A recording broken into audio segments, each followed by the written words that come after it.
اس کے بعد ارشاد فرمایا کہ پھر دوزخ پر ایک پل رکھا جائے گا جس کو ہم پل صراط کہتے ہیں۔ رحمت کونین صلی اللہ علیہ وسلم فرماتے ہیں اس کے بعد شفاعت واقع ہوگی، یعنی سلسلہ شفاعت شروع ہو جائے گا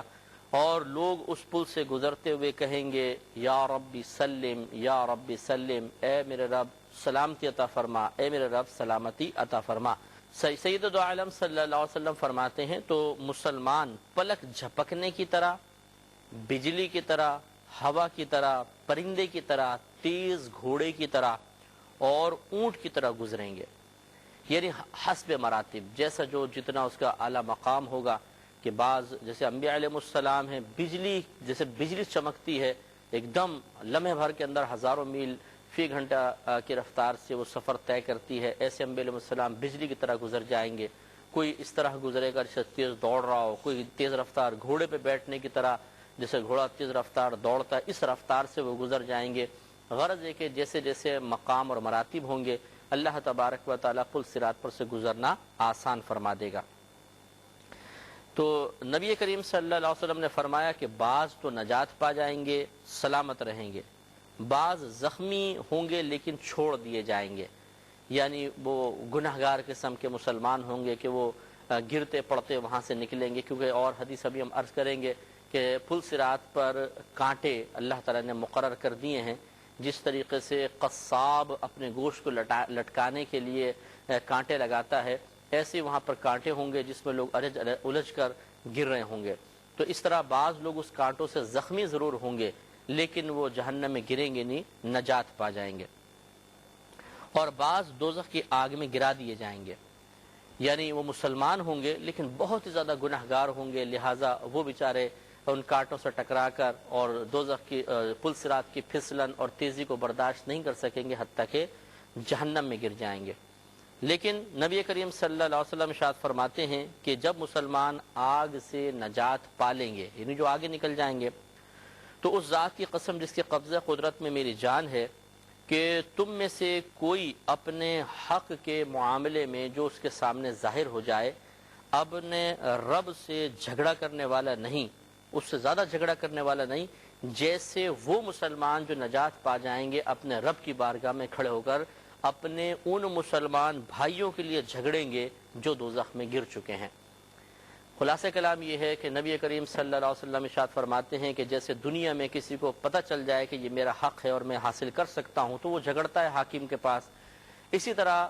ویسے تو کسی کا بھی اپنے رب سے جھگڑا کرنا یہ دنیا کے اندر ہوتا تو کفر تک بھی ہو جاتا، لیکن جب اللہ تبارک و تعالیٰ خود اجازت مرحمت فرما دے، کوئی اپنے کسی کو اللہ تعالیٰ خود عزت دے دے، مقام عطا فرمائے کہ تم اپنے رب سے مطلب ایک طرح سے جس طرح بچہ ہوتا ہے کہ لاڈ پیار میں بظاہر وہ سخت لہجہ بھی اختیار کر لیتا ہے اور ماں باپ اسے خود یہ موقع فراہم کرتے ہیں، بعض اوقات پھر محبت سے چیز دے دیا کرتے ہیں، اس طرح اللہ کی طرف سے جب یہ اذن ملے گا تو یہ جھگڑا پھر خدا نخواستہ گناہ میں شمار نہیں ہوگا، بلکہ چونکہ اللہ کی اجازت سے ہوگا اور وہ ان لوگوں کے منصب اور ان کی وجاہت کے اظہار کے لیے ہوگا کہ ان کا اللہ کی بارگاہ میں مقام ہے، یہ اللہ کے مقرب بندے ہیں، قریبی بندے ہیں، اور یہ عام لوگوں کی طرح نہیں ہے کہ جو اللہ تعالیٰ کی بارگاہ میں ذرا سی کوئی اونچ نیچ کرے تو گرفت ہو جاتی ہے، بلکہ اللہ کی طرف سے ان کو گویا کہ فری ہینڈ دیا گیا ہے، لیکن وہ معاذ اللہ ایسی کوئی بدتمیزی نہیں ہوگی، ہاں بس اللہ تعالیٰ تو ایسا کر جیسے یہ ہے، اللہ تعالیٰ ان کو اجازت مرحمت فرمائے گا۔ تو وہ مسلمان جو خلاصی پانے والے ہوں گے اپنے ان مسلمان بھائیوں کے بارے میں جھگڑیں گے جو دوزخ میں گر چکے ہوں گے، اور گویا کہ اللہ تعالیٰ ان کے سامنے یہ ظاہر فرما دے گا کہ تمہیں آج حق حاصل ہے کہ اپنے ان جہنم میں گرے ہوئے مسلمان بھائیوں کے لیے شفاعت کرو، تو وہ ٹھہر جائیں گے اور رب سے پھر مکالمہ شروع ہو جائے گا۔ تو رحمت کونین صلی اللہ علیہ وسلم ارشاد فرماتے ہیں کہ وہ اپنے دوزخی بھائیوں کے لیے عرض کریں گے یا رب وہ لوگ ہمارے ساتھ روزے رکھتے تھے، نمازیں پڑھتے تھے، حج کرتے تھے، تو اللہ تبارک و تعالیٰ ان سے فرمائے گا کہ جنہیں تم پہچانتے ہو انہیں نکال لو، ان کی صورتیں آگ پر حرام کر دی جائیں گی، جاؤ جہنم سے پہچانو اور نکال لو۔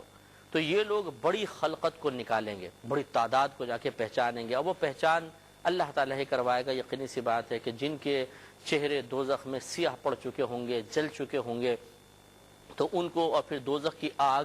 نبی کریم صلی اللہ علیہ وسلم کے فرمان کے مطابق سیاہ ہے، اس سیاہ آگ میں سے لوگوں کو پہچاننا، پھر ان کو نکالنا، یہ یقینی سی بات ہے کہ طاقت بشری سے بالکل ماورا چیز ہے۔ ہاں اللہ تبارک و تعالیٰ ان لوگوں کی نگاہوں میں قوت اور وسعت عطا فرمائے گا اور ان کے قلب میں الہام فرمائے گا، وہ پہچانیں گے کہ فلاں وہ ہے، فلاں وہ ہے، فلاں وہ ہے، شفاعت کریں گے، ایک بڑی تعداد باہر آ جائے گی۔ پھر وہ کہیں گے یا رب جن کے متعلق تو نے ہم کو حکم دیا ان میں سے تو کوئی باقی نہیں رہا، یعنی جو بظاہر بڑے بڑے جن کے ایمان تھے، اعمال تھوڑے سے خراب تھے، ایمان ان کا تقریباً مکمل تھا، انہیں باہر نکال لیں گے۔ تو پھر اللہ تعالیٰ فرمائے گا واپس جاؤ اور جس کے دل میں دینار کے برابر بھلائی پاؤ، یعنی سونے کا سکہ پہلے زمانے میں تھا، اس کے وزن کے اعتبار سے اللہ تعالیٰ نے گویا کہ بیان فرمایا کہ جس کے دل میں دینار کے وزن کے برابر بھی ایمان موجود ہے اسے نکال کے لے آؤ۔ اگرچہ ایمان کی کوئی اس کا وزن نہیں ہوتا، ایمان کی لمبائی چوڑائی نہیں ہوتی، بلکہ وہ کیفیت کا نام ہے، ایمان تو ایک قلبی حالت کا نام ہے۔ اگر یہ نبی کریم صلی اللہ علیہ وسلم جو کچھ لے کر آئے اس پر یقین حاصل ہو، اسی کو ایمان کہتے ہیں۔ جتنا یقین قوی اتنا ایمان وسیع، جتنا یقین کمزور اتنا ایمان کم کہلاتا ہے۔ میں بہک سکوں